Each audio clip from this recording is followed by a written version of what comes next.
Alright, so I have this engine apart on this 98 CR250 that I'm working on. Sorry it took me so long. I actually got a part a while ago. I just never got around to making any update videos and whatnot. But some of the big things that I found were kind of as I had expected. The bike was sitting for so long that the main crank bearings, I mean, you could probably hear it. And you can feel it, just as I had suspected. Corroded, notchy, no good. So I'm obviously changing those. Both of them were bad, and while I was down here I just gave everything else a spin, all the other transmission bearings and whatnot. And the only other one that I was kind of questionable that I'm going to change anyway is this one. That's part of the right crankcase half, the one that the clutch basket just sits on the other side of. And you could probably hear this one. Give it a spin. I mean, it is dry. There's no oil in it, but there is one spot in particular is kind of why I'm doing it. I can get these locally. This is just like an NTN branded, very, very, very generic bearing. Like most of your local industrial suppliers will have these bearings. So anyway, I'm gonna be changing this. The rest I'm okay with. The cases themselves, I gotta clean them up better. Obviously they still kind of look like shit. What else did I notice? It sure was a bear to separate these case halves. I don't have a case splitter. I've never used one before. I've always been able to get away with using well, soft mallet. And if you're damn careful, you could use a screwdriver when needed to help get the cases walking away from each other. But anyway, this one, oh shit, I spent like an hour trying to get this damn thing apart, so I'm going to be buying myself a case splitter. The problem pretty much was just the corrosion on the main bearings and where they go on the crankshaft itself. It did not want to let go. It was very, very, very tight. Oh yeah, I also left this is the main drive gear that is bolted onto the end of the crankshaft on the right hand side of the bike, and this is what drives the clutch basket. Well, when I took the right hand side cover off, I kind of saw a few shavings, and I noticed that don't look normal. See, something's been coming into contact with it, and it ground some decent some decent marks into this cave. But anyway, this is what was doing it. And I didn't really have this around at the time. I had this at my work at the hangar cleaning it up, so I couldn't see for sure what specifically was rubbing on it. But anyway, this gear and this spacer and then this bolt with a head just goes right through there onto the end of the crankshaft. And I think it's mostly was the shoulder of this bolt that was for whatever reason rubbing on there. And also I found it odd when just prior to splitting the cases you have to take this gear off, otherwise the crank won't slip through. Well, this thing was freaking on there. Like, I really struggled to get this off. And on a 2-stroke there's no master spline on these. Like, it's just precision fit. It just cut to fit the end of the crankshaft. It should just slide on and off, but this thing was freaking stuck on there. And I thought, well, how the hell did they get it? I don't know. They squish a tooth or something like that and made it bind up. As you can see, there's that's actually a strip of metal on my finger right now, and there's still a little bit of metal in there. So I don't really understand. I've never had that happen before. Usually, like, that bolt is on there tight, but this should float around on the end of the crank no problem, which it now does. Here's the crank from the CR, and just like that. So I don't understand, but to get that thing off, oh my god, it might just be corrosion itself too. It was contributing, but it was not easy to get that slid back and off. And there's metal in there. But anyway, that's that was one of the bigger things I noticed, just kind of giving the cases all a once over, and I saw this at work and I'm like, oh, what the hell is that? What else? I suppose I should say I got lazy before starting this project, and I ordered one of these ultrasonic cleaners to see what all the fuss is about. This thing really deserves like a separate video. This is one of the 6-liter ones. I don't think I have anything in it right now. Decent capacity, and man, this thing, like, I'm sold. I should have taken more before and after pictures to show you guys what it could do, but for just general purpose hardware, just throwing it in there, and like, it's awesome. It was cleaning corrosion off of aluminum parts that I was throwing in there, and even these steel studs for the cylinder. Like, look at this thing. The whole cylinder very nearly fits in here. You have to flip it every once in a while, but this thing, like, I should have taken a before picture, but look how clean the dome is now. I mean, again, I should have taken a before picture, but all these head studs, most of them, you could see like actual surface rust on them.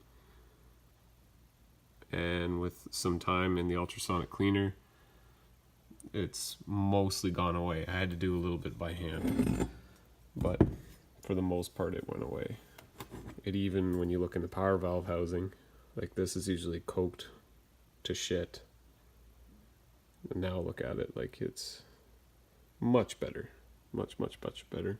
It cleans out, it's such a rough casting on these cylinders, and it's very porous, and it gets in there and it cleans it. I don't know. Anyway, this cylinder, I've decided I'm gonna run it. I'm just gonna hone it out later, and the nick on closer inspection from the cracked piston skirt is not as big a deal. So I'm just gonna save the money, do what I can to clean it up, and just run it the way it is. Anyway, yeah, like I said, I might do a separate video on this damn thing, because I'm still getting the solutions figured out to, as far as mixing solutions for soap. And I was even using, I put this aluminum wheel cleaner, a couple squirts in there too, and friggin', like, well, here's an old CRF piston I had, and I don't have a before picture, but this thing was coated with carbon on the top. Now you can read the part number again on it. I had this, I threw this 125 piston in there for not quite as long, but again, now you can read the part number. It got most of the carbon off, and you can pretty much like see your reflection in parts of it now. But anyway, separate deal. Really like that thing.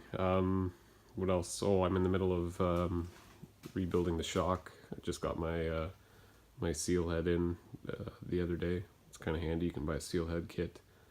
So I got to finish that up. I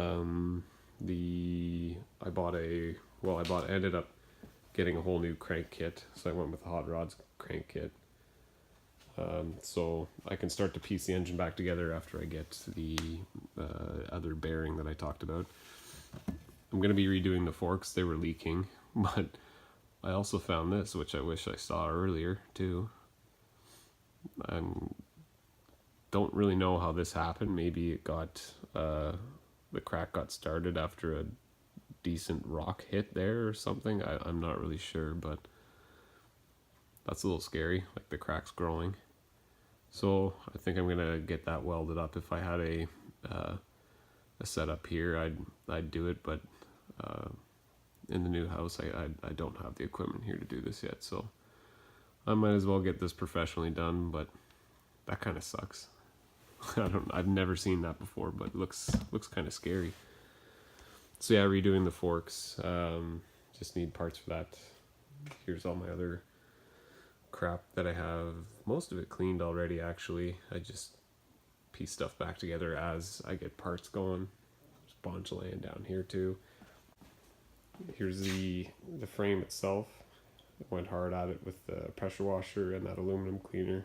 Turned out really well. I'm not I want to do a little more. I don't think I'm going to polish it up because that might be a little overkill, and I kind of like the way that this is looking right now. I just want to get rid of some of these Scotch-Brite the kind of grain line. You can tell where I was rubbing with the Scotch-Brite pad, so I'll just have to use some really fine sandpaper to get rid of that stuff. It won't be too big a deal, but the only worrying thing on here, remember, let me bring this to some better light. Sorry folks, it's 2 a.m. when I'm doing this right now. Here we go. I was talking about that forward engine mount. Well, it was vibrating so much it's eaten away at that kind of bracket, or ear you could call it.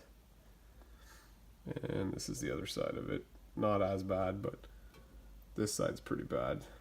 And oh, sorry, that'd be the bottom one. That's the bottom engine mount. So it's doing the same damn thing. Here's the side of the left side of the front. That one's really bad. And the other side of it's not too terrible, but I haven't decided what I want to do here. Maybe while I'm at the welders getting that fork leg done, I'll ask them maybe I could get this built up with just bead a weld and re-drill a hole through it just to get some more material there, because that is just like freaking blown out. It looks terrible. Swing arms greased, cleaned. The only thing I have left to do on this guy is try and extract. How am I going to do this? The chain adjuster on the left side is sorry. I don't know what happened. I need a light. I need a better light for you here. Sorry.